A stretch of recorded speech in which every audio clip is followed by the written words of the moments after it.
Doesn't know what else to do but just walk out that door.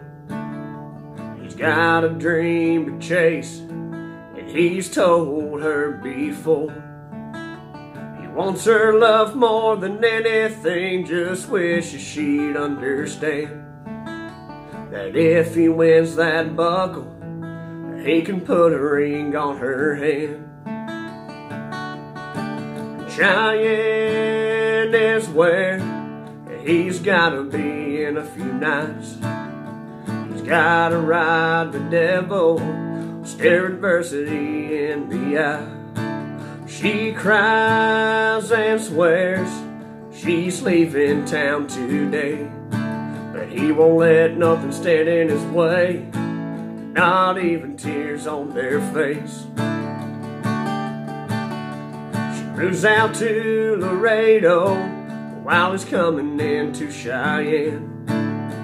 Puts on his boots and chaps and tries to call once again. She sits and thinks about how they fell in love in East Texas. Crazy how it dies away, all because of 8 seconds.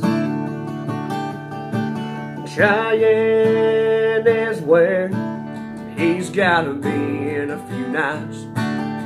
He's gotta ride the devil, stare adversity in the eye. She cries and swears she's leaving town today, but he won't let nothing stand in his way, not even tears on their face.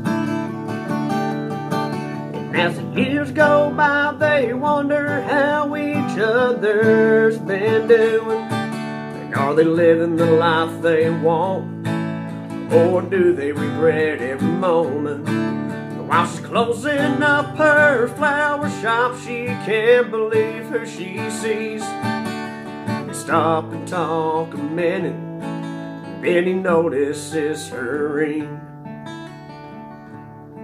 He says, "It looks like you found someone you can settle down with.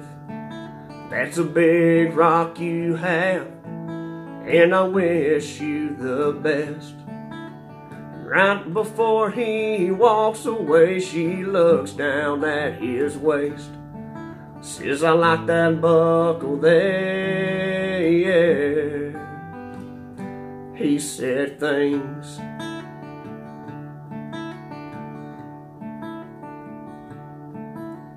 Wants her love more than anything, just wishes she'd understand that if he wins that buckle, he can put a ring on her hand.